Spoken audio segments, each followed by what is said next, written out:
महाराष्ट्र, कर्नाटक, गोवा, आंध्र प्रदेशातील लाखो भाविकांचं श्रद्धास्थान असलेल्या हातकणंगले तालुक्यातील पट्टणकोडोलीतील श्री विठ्ठल बिरदेवाच्या मंदिरात जन्मकाळ सोहळा संपन्न झाला। आज सकाळी ठीक 7 वाजता हजारो भाविकांच्या उपस्थितीत हा नेत्रदीपक जन्मकाळ सोहळा साजरा करण्यात आला। यावेळी भक्तांनी श्रींच्या पाळण्यावर पुष्पवृष्टी करत श्री विठ्ठल बिरदेवाचा जय जयकार केला।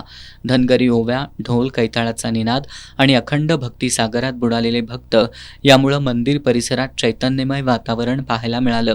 मंदिराला आकर्षक विद्युत रोषणाई करण्यात आली असून हार तुऱ्यांनी पारंपरिक रंगीत छत्र्यांनी केलेल्या सजावटीमुळे मंदिराला स्वर्ग मंडपाचं रूप प्राप्त झालं होतं।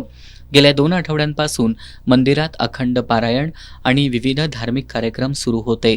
जन्मकाळ सोहळ्यानिमित्त आमदार अशोकराव माने, जिल्हा परिषद सदस्य महेश पाटील, हातकणंगले पंचायत समितीच्या सभापती अश्विनी बिरांजे, पश्चिम महाराष्ट्र देवस्थान समितीचे सचिव शिवराज नाईकवाडे, कागलचे तहसीलदार अमरदीप वाकडे यांच्यासह हुपरी पोलीस ठाण्याचे निरीक्षक सत्यवान हाके, सरपंच नाना मोठे, समस्त गावडे पुजारी, मानकरी, धनगर समाज आणि ग्रामस्थ मोठ्या संख्येने उपस्थित होते।